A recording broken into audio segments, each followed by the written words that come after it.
What's up, guys? Nick from Comic Culture here. It's time for Nick at Night, my weekly comic book review show. Not a ton of books this week, but let's see what I got anyways. So I'm going to go ahead and put my grading scale up. You know how this works. I'm going to put the cover of each book that I go over on the grading scale so you can see how they all stack up against each other.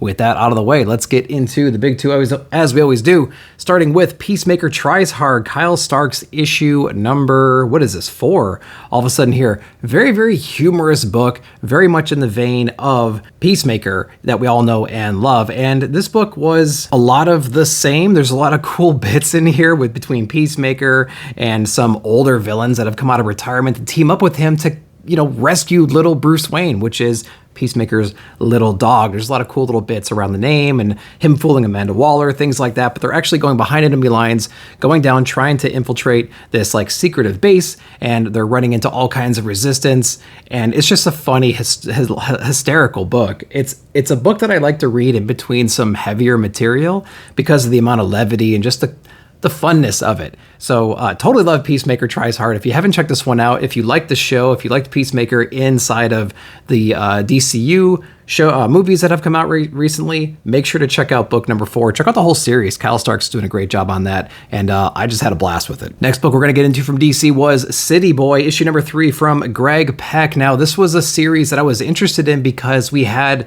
a backstory about City Boy. He has a way of viewing the city, kind of like reading the Matrix code of the city. He can interact with it. It's a living, breathing avatar, and we've seen some organizations trying to pull this power out and utilize it to turn the world basically into apocalypse. And we've seen this kind of premonition in here. And so they have their reasons to capture this kid, use his power, amplify it, whatever it might be, to bring on that change to the world. So pretty weird thing going on there. We have our kid, he's really trying to understand his power still. They're really manifesting, they're being abused, and we have Superman stepping in as well, just in the nick of time to kind of keep him from going in the wrong direction, right? Like, we have this guy who has powers unchecked, he's being stressed, he's about to attack these bad guys essentially, but still Superman has to come in here and see what the heck's going on and try to help save the day and mentor this kid a little bit to put him on the right path, So we had that little team up a little bit here. He ends up doing the right thing at the end, but I think he has a lot more to still learn. He has a lot more growing to do as well, to understand his powers, to deal with whatever trauma he had in his life. So City Boy, interesting concept, just not super interesting. I don't know if I truly care about the character yet, and we're 3 issues in, so I'm not exactly sure if I'm going to keep reading it. Who knows? What'd you guys think of City Boy, though? If you read it, let me know down below. Then we're going to go into Night Terrors. The only Night Terrors book that I read this week was from Batman, so we have issue number 2 of that one from Williamson. Amazing artwork in this series overall, especially in this Batman run and some of the main titles. There's really good teams on all these books, but some of them don't exactly hit the Night Terrors thread, I don't think, very well. The theme of everything, some of them are more nightmarish than others. Some are just silly and off the wall, and I didn't really dig those. But what I did enjoy was this Batman one. This Batman one was actually pretty cool. Now, they do play on some pretty predictable themes. What's Bruce Wayne's nightmare? Well, of course, his parents' death is going to come up. Of course, there might be some Alfred stuff. There might be some flaws in the way that he's, raised his Robins and Batgirls and things like that. But they really seem to play on the fact that, his parents' death had some kind of unexplored territory that we need to get into. And so I don't know if I show this page yet, but it's a really cool just scene. So yeah, is it an old theme? Sure. But are we looking at it in a new light and there might be something to glean from it still? Maybe. We'll see. And I thought it was handled fairly well. So the whole book overall is not bad. Batman does kind of break the Matrix a little bit in here and do some stuff that Insomnia thought was kind of impossible. But are we right back where we are? Are we truly back in the real world? Did he finally exorcise Deadman from him because Deadman's taken over his body in the main run? We're gonna see. We're gonna see as the story plays through. So totally this one, was completely lost in the backstory with Green Arrow. That didn't align at all with anything that I remember. Even the paneling was just so confusing. I had to read it 5 times just to understand what was going on. But Batman Night Terrors, it's a pretty good one so far. All right, that's it for DC. We're gonna jump over into Marvel. I told you it was kind of a light week. So we have Marvel. We have a Star Wars book, if you can imagine. We have Dark Droids issue number 1. I got that foil cover because holy crap, it's beautiful. Even the back has foil across the trade dress there. So cool. I was excited for this book. I was really, really excited. I was like, okay, what's the solicitation? Maybe droids taking over the Empire or, evolving in a way. And we do get that in here. We have this droid or this AI, whatever it is, kind of gain consciousness, but it goes through this narrative of what droids have been used for, historically speaking. It has this interesting, kind of like a Big Bang or like a birth, right? We have like if-then statements, common like early programming language, and then the dialogue gets more and more complicated. And then we get a big bang at the end, which I thought like thematically it made sense. And we're discussing like the different usage for droids. We have like these battle training droids, and we have, like R2-D2 and stuff like that. So we have all these different droids out there, but then we have this one that becomes self-aware. Not only does it become self-aware, but it becomes able to replicate itself and take over the bodies and minds, circuitry, memory, whatever, of other droids and mechanical systems. And so this droid actually comes in and just completely hijacks this cruiser here, and it just completely annihilates like everybody inside. And there's this other regime that's a little bit aware of like this ascension that can take place, and it's all preoccupied now with like finding this thing and, I don't know, either destroying it or aligning itself. Like that was a little bit weird to understand. So I mean, at the end of the day, it was a cool concept. I think this is taking place like what, after Empire and before Return of the Jedi? That would make sense. And, I was trying to figure out like these big Star Wars things, like something like this you'd think would come up. Although like, I understand these movies came out decades ago, but it's like, and we have to tell new stories in those familiar places to keep things fresh and interesting. But like, I don't know, this was interesting, but I feel like it has the potential to completely take over everything, and we didn't hear anything about it. So I don't know. It was an interesting idea. You long-term like Star Wars readers, like I know everything about the movies, but like that's where my knowledge stops.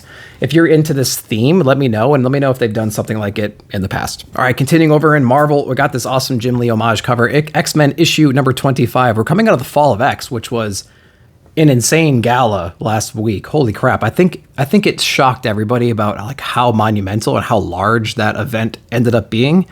Galas have historically been a moment for X-Men announcements, people to dress up, people to, piss each other off, things like that. And something usually comes out of that. But holy cow, the destruction that we saw in the last gala was completely insane. This one picks up some of the pieces that we saw over there. We have Dr. Stasis addressing some of the human population outside one of the gates, and he's kind of like laying it on. You know what I mean? Like, oh, these mutants, they were planning this the whole time, and I won't do something like that. We're already trying to fix the drugs they laced and all that good stuff. So you have a little bit of that going on. You have Furlong, I think his name is. He's over here talking to the president right now, assuring him that like no mutants are going to be able to get over here. We're putting these sentinels up in the White House, these Iron Man sentinels, things like that. We have some Cyclops. We got some Scott Summers stuff going on in here where he's in a pretty bad way right now, and he's getting his stuff. We have Talon and we have Sync, kind of getting back together a little bit over here, just trying to figure some stuff out. Or not Talon, this is actually Kitty. She's reverting back to one of her older personalities or whatever, because she went through an extremely traumatic moment when the gates finally allowed her to go through and the massacre was happening. She actually shows up and she's surrounded by all these, I don't know if they're AIM or Orcus or whatever they might be. And so that was a really cool spot. Her transition, Kitty Pryde's transition, is just insane in this book. I really like that. Although I don't have a lot of history with that like personality of hers. She's gone full tilt, man, and she's just completely taken on everybody and being like ruthless about it. And the funny thing is she's actually like reciting some of the Krakoa age like rules that they had, like, don't harm any humans, things like that, like as she's murdering guys left and right. So that transition was pretty cool. Seeing that character evolve has been interesting, and the interaction between her and the White Queen was pretty cool as well. So very interesting book.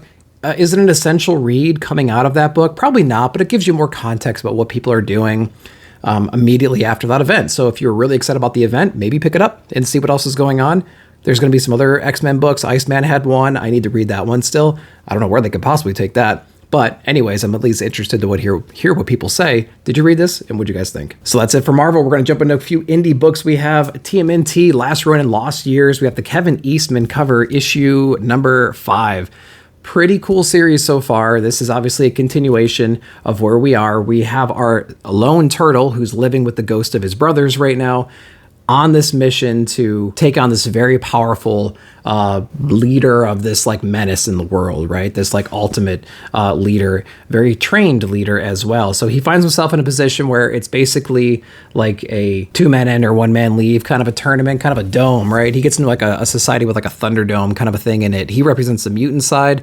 He's fighting this human who is also one to like look at the bigger picture and had like philosophy and things like that. He develops this friendship with Michelangelo, which is kind of beautiful in the book, but at the end of the day, they both have to kill one another. And so there's a pretty shocking moment at the end of the last issue. I'll let you read that to see like how that plays out. And then Michelangelo is actually granted his freedom to continue what everybody thinks is like a suicide mission right now. And we get to see it. This mission actually takes him over into Italy. And we have some pretty cool little showdowns between, I don't know, like a mid-stage boss. And then we have our final boss fight as well. So it was kind of poetic in a way because he's learned a lot of lessons. He's learned a lot of different ways of handling combat through his journey. He applies all those lessons, and then, you know, you can see how it ends from there. And then what's honestly cool, but also has me a little bit worried, we have a future look of where the Turtles might be going. We have this cool Kevin Eastman page, I would assume, on this one side here. But then we also have Case or Casey, whatever she goes by now, kind of introducing the new generation of Turtles that her and her mom April have been, you know, honing in. And so we have this new introduction to this new turtle group towards the end of this that I'm sure we're going to be seeing here shortly as well. So pretty cool conclusion to the story. I thought it was rather satisfying. I almost liked it better than the original Last Ronin, to be honest with you, this arc. But yeah, it was pretty interesting. And we got a sneak peek of the future state. Not too bad. What'd you guys think? Kelly Thompson on Black Cloak. This is issue number 6, the conclusion of volume 1. There will be a volume 2. But the creative team needs a little bit of time to flush it out, figure everything out. No giant size issues. They're going to have to figure everything out. I really liked, this is so weird. Like, I've never read a series where I wanted it to succeed as much as Black Cloak. Black Cloak, amazing art, very cool world, very interesting premise. Cool characters. I love the fluidness of the dialogue, the art style. I'm not going to say it's like Fiona Staples style, but there's no denying that if you were to categorize artists into different giant buckets, that you can't put Meredith McClain and Becca Carey on in that same bucket as like a Fiona Staples or something like that. The color palette, the line work, very, very clean. I would say that there's some panel work in here that is very hard for me to remember, like, okay, all these characters kind of look the same, so it's hard to determine who's who and who's doing what. Then there's a couple perspectives that are off, but like I've never wanted a comic to be amazing as much as I wanted Black Cloak to be. With that said, cool story.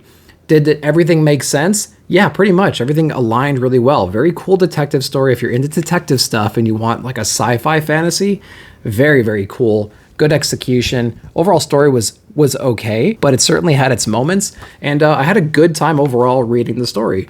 When I heard there's going to be a volume 2, I got super excited. It's going to be really cool to come back to these characters, see what's going on, where the whole world, or this, you know, land or this city is in a state of complete chaos right now because they had to essentially, you know, burn down the current regime, the current structure to live honorably in a way. And so we're going to see what comes out of the ashes of Black Cloak. And we're going to go from there. But yeah, check this one out. Super cool. Would be a great trade read. And I'm looking forward to the next volume. What'd you guys think? Rick Remender on The Sacrificers issue number 1. So I got the free comic book day version, and it gives you basically the first half of the story, if I remember correctly. And it was honestly the only free comic book day that I read because I was so intrigued by the art style of this book. Very, very cool ending. I'm so glad that, you know, we got the second half of the first issue. It was so well done. And I have a lot of assumptions about what the overall story is in here, but basically we have a couple different things going on right now. We're following this family. They're like birds or chickens or something like that, right? But they can talk, you know, so they had some cool stuff going on.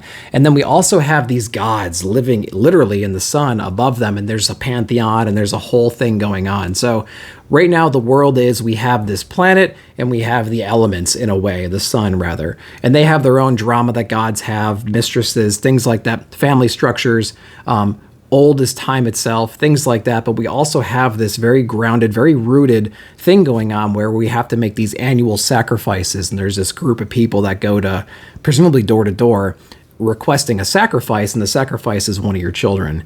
And so we get to see what that is all about. Of course, this family here apparently suffered a loss in the past, and so that was going to be their sacrifice, but they have to make other plans, and they go to the oldest to kind of fulfill that role. An oldest who's kind of a scapegoat or like the black sheep of the family, and I'm sure we're going to get some more details of what that means in the later issues. But one thing I will say about this book is it does a very good job of painting the atmosphere, like putting you in the mood. I think it has a lot to do with the art style. It's very gritty. There's a lot going on. Amazing coloring in this book. It's just such a thrill to read and to watch, and it just all kind of makes sense. There's a lot of pauses in here. The pacing is handled so well. So big props to them, man. You don't need words to help tell the story. You can just paint a beautiful scene, and then you can extrapolate everything you need to understand what's going on in the story from that. So very, very cool. I can't wait to see what's going to happen next. Huge letter at the front of this talking about, creator books and taking your time and having a great creative team behind you to just do the things you need to do. The Sacrificers Recommender, highly recommend it. Make sure to pick it up. Then we're going to finish it off with Conan the Barbarian, issue number 1 from Titan Comics. I got that Mignola Virgin variant there. All right, hot take, guys. This is the first Conan book I've ever read. So whatever my opinion is of this book, take it from there, right? So I did read Barbaric. So like if I had to say this is like Barbaric, it's very much like Barbaric, but clearly there's a big tone, but like thematically it's the same character in a way, right? So forgive my ignorance on Conan himself. With that said, I love this book. It was so cool. It did a great job of setting up the character of Conan in this weird place. I know he's probably coming out of some big historic battle that was set up by some giants in the comic industry back in the day or whatever. You have all this pre-loaded knowledge of the character that you can pull forward about the different clans and races and gods and battles and villains and heroes and stuff that he's teamed up with. Given all that, what I've seen in here, they did a great job of explaining to a newbie like me who Conan was, where he's been, how he got there, and just like his place in this world. And I thought it was handled very, very well. I found myself staring at these pages and like analyzing these battles for so long. It was very, very cool. The dialogue was interesting, and the threat that they introduced in here seemed very formidable. Is it a completely original threat? No, it's not at all, but I still had a great time learning about this new character that was basically warning everybody about this threat. I like the team up of these two characters, and I can't wait to read more. So for a guy like me, I loved everything about it. The ending was pretty shocking too. There's like a no hope kind of a situation going on right now, but what are you going to do? Lay down, or are you going to go fight to the end? We're going to fight to the end with Conan. Very, very cool book. What'd y'all think? So guys, I told you it was a short week. That's all I got to read this week. Maybe Diamond will deliver the rest of the books that I haven't been able to get to for the past couple of weeks. Who knows? We'll see next week. I really appreciate you watching. Go down below in the comments. Let me know what you read and what your favorite books of the week were. While you're down there, hit the like button, check out the subscribe button and the join button. I would really appreciate it. Thanks again for watching. We'll see you all in the comments.